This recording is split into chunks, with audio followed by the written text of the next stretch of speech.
Isang pinagpalang gabi po sa ating lahat. Welcome po sa ating prayer for the nation. And before po tayo mag-start, let us pray po muna. Yes, O God, napapasalamat po kami sa kadakilaan po sa buhay po namin. Salamat, O God, sa pag-remind po sa amin na kami po ay iyong sinasamahan, Panginoon Lord. Salamat sa kadakilaan mo sa buhay ng aming mga pamilya, Panginoon, sa aming mga mahal sa buhay, O God. And right now, kami po nagpapakumbaba, Panginoon. Hayaan mo, Lord, ng tanging salita mo lamang mamutawi sa mga bibig na to, and Lord, sa mga makikinig ng salita mo, sa mga anak mo, Panginoon.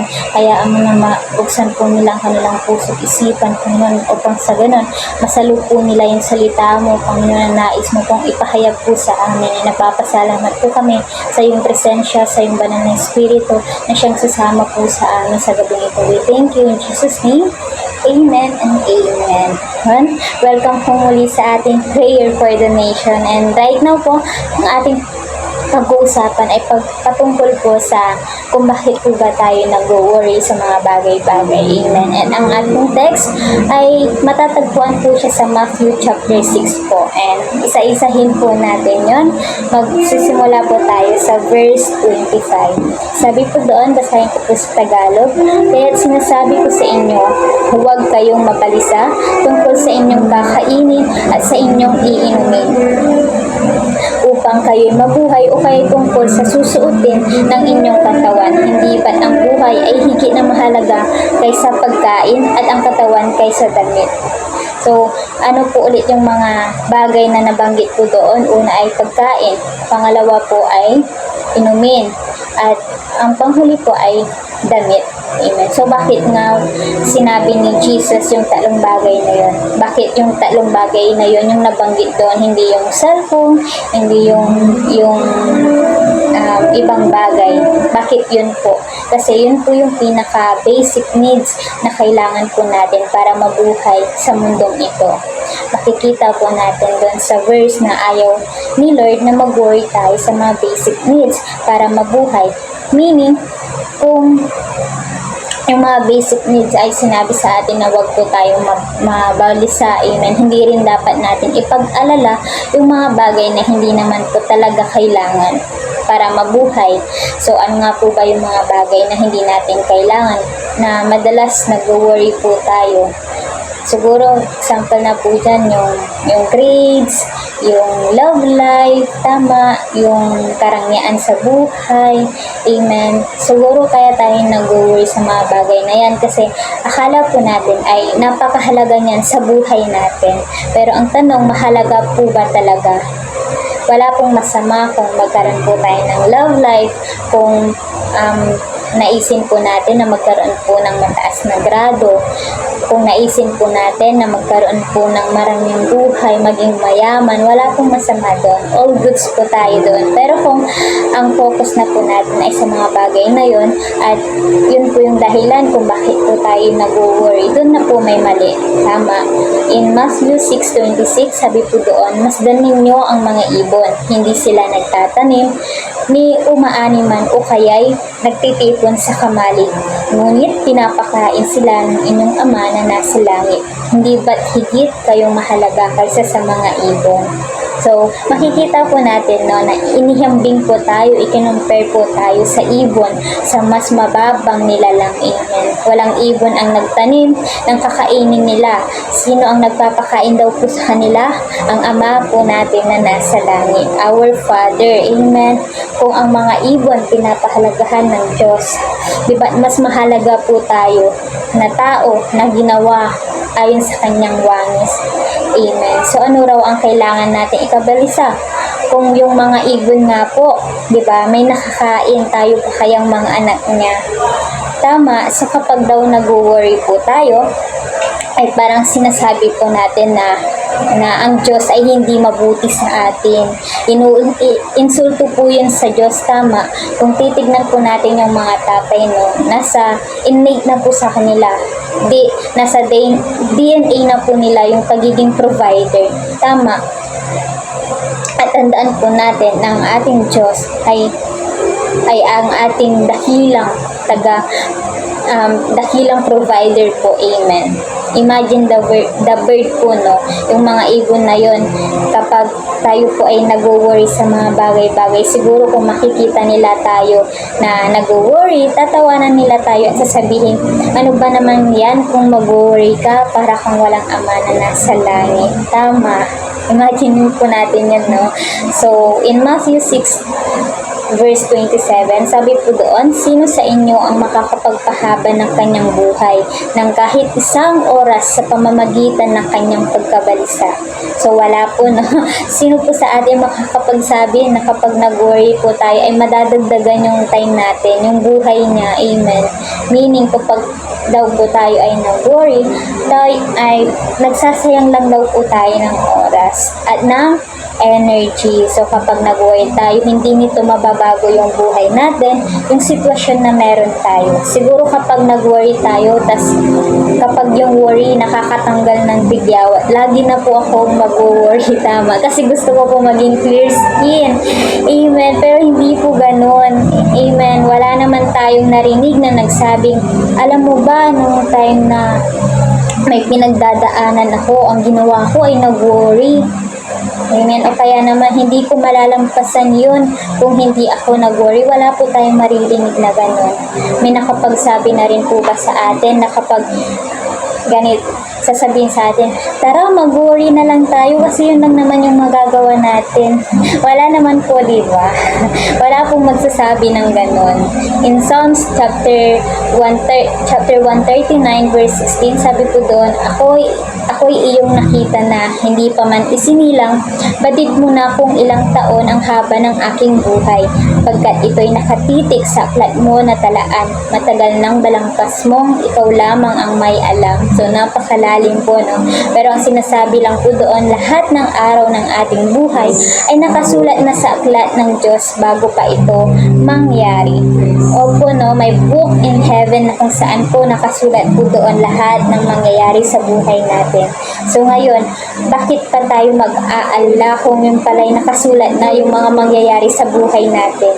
Useless lang po kung mag-worry tayo, magsasayang lang po tayo ng energy, ng oras. Kung lagi lang po tayong mababalisa. Marami man po tayong ikinakaharap sa buhay, lagi po natin alalahanin ang 1 Peter chapter 5 verse 7. Sabi po doon, ipagkatiwala ninyo sa Kanya ang inyong mga alalahanin sa buhay sapagkat Siya ay nagmamalasakit sa inyo. So, He cares for you, not against you. Tama, hindi po sa ating ipinangako ng Diyos na matutupad lahat ng dreams natin, magiging madali yung buhay, but He promised na ibibigay niya kung ano yung kailangan mo na makakapagbigay sa Kanya ng karangalan. Amen. At ipinangako rin po niya na hindi niya po tayo pababayaan ni iiwanan upang maipamuhay po natin yung plano niya para sa atin. In Matthew chapter 6 verses 28-30, sabi po doon, at bakit kayo nababalisa tungkol sa pananamit? Isipin ninyo kung paano tumutubo ang mga bulaklak sa parang. Hindi sila nagtatrabaho, ni gumagawa ng damit. Ngunit sinasabi ko sa inyo, kahit si Solomon, napakayaman, ay hindi nakapagdamit ng singganda ng isang bulaklak.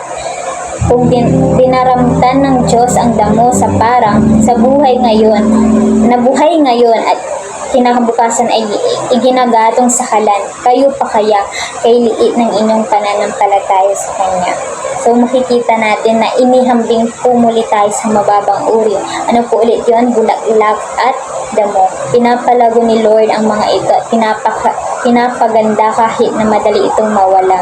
Kung titignan po natin sa verse, no, sinabi po doon na kung yung mga bulaklak nga, yung mga damo, tayo pa kaya na Kanyang mga anak. Amen. Meaning, kung ang mga bulaklak at damo ay ganun na lang kahalagahan ng Diyos, what more pa kaya tayo?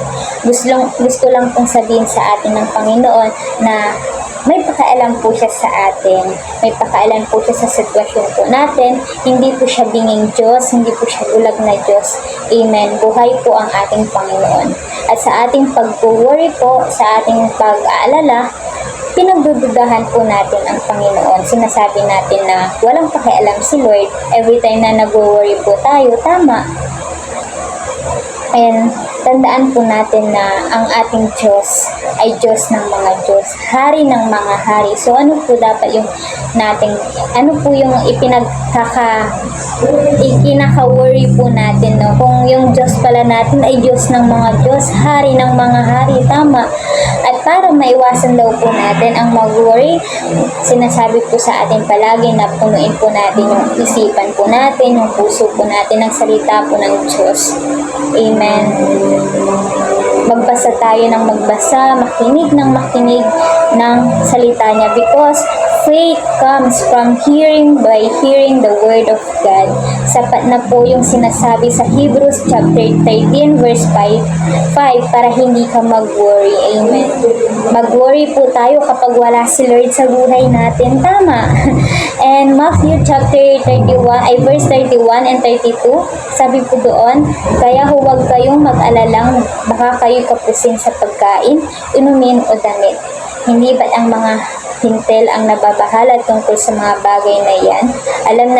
Alam na ng inyong Ama na nasa langit na kailangan ninyo ang lahat ng iyan. So makikita po natin na yung mga hintil po ay hindi naniniwala kay Kristo. Para silang nabubuhay na para bang hindi nag-exist si Lord.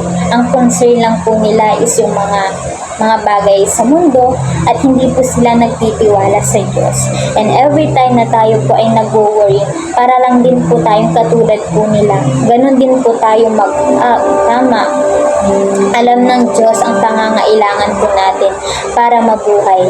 At nangako siya na ibibigay niya ang mga kailangan natin ayon sa kanyang kalooban. Amen. Kaya sabihin mo dyan sa katabi mo, kung may katabi ka man ngayong gabi, or sa sarili mo mismo, na hindi mo bagay mag-worry. Why? Hindi po natin bagay mag-worry kasi hindi po magandang tignan. Tama, nakakapangit. Amen. Hindi lang po ang goal natin sa mundo dito ay para mabuhay, tama. Kasi may mas mahalaga po pala. Amen. And ano po ba yung mas mahalaga? In Matthew 6:33, sabi po doon, ngunit higit sa lahat ay pagsikapan ninyo na kayo'y pagharian ng Diyos at mamuhay ng ayon sa kanyang kalooban at ibibigay niya sa inyo ang lahat ng inyong pangangailangan. So yung mga reason po kung bakit po tayo nag-worry ay hindi po pala yun mahalaga. At ang mahalaga po ay ang sinabi sa salita ng Panginoon sa Matthew 6:33. Amen. You must seek Him first, the kingdom and His righteousness. The kingdom matters more than anything sa mundong ito. Amen. At sabi po dun sa nabasa ko, be concerned with God's concern. Maraming dahilan po para mag-worry, tama. Ang daming dahilan para tayo ay malungkot. Ang daming dahilan para tayo ay mabalisa, tama. Maraming tao ang gusto ang promotion, mataas na grado, marangyang buhay, at wala pong masama doon. Pero lahat ng yan ay nakakapagbigay ng alalahanin po sa atin. Tama, aminin man po natin o hindi, yan po yung mga dahilan kung bakit po tayo nababalisa. Kasi may labanan na nangyayari, tama. But if you seek first the kingdom, then all these things shall be added unto you. If you seek first the kingdom, you will never lose. Amen. Kung inuuna mo ang Panginoon, amen, hindi ka po magkukulang. Tama. In Matthew 6 verse 34, sabi po doon, kaya nga huwag ninyo ikabalisa ang para sa araw ng bukas, dahil ang bukas ang bahala sa sarili nito. Sapat na ang inyong mga suliranin sa bawat araw. Minsan, kasi may mga times na panay tayo worry kung ano yung kakainin natin bukas, kung saan tayo kukuha ng pangbayad sa ganito, sa araw ng bukas, ganito, ganyan. Mga kapatid, saka mo na isipin kapag nandun ka na. Why? Kasi hindi mo naman alam kung ano yung dala ng bukas. Hindi mo alam kung anong mangyayari bukas. So, bakit ka pa mag-worry para sa bukas? Tama. O hindi naman pala natin alam yung mangyayari. Amen. Hindi ibibigay ng Diyos yung kailangan mo para bukas. Ang ibibigay niya ay yung kailangan mo para ngayon. Amen. ipagkatiwala mo sa Diyos yung araw ng bukas. Tama. At ito po yung isa sa pinakagusto ko po laging binabasa every morning. They are new every morning. Great is your faithfulness. Kaya wag po tayo mag-worry about future. Amen? At yun, sa conclusion na po tayo. Sa conclusion, mga kapatid, huwag natin hayaan na nakawin ng pag-aalala, ng worry, ang peace na ibinibigay sa atin ng Panginoon. Ipagkatiwala po natin sa Kanya ang ating kasalukuyan at maging ang ating future sapagkat siya ay mabuti, tapat, at dakila po sa ating mga buhay. At siya po ay nagmamalasakit po sa atin. And yun, lastly po,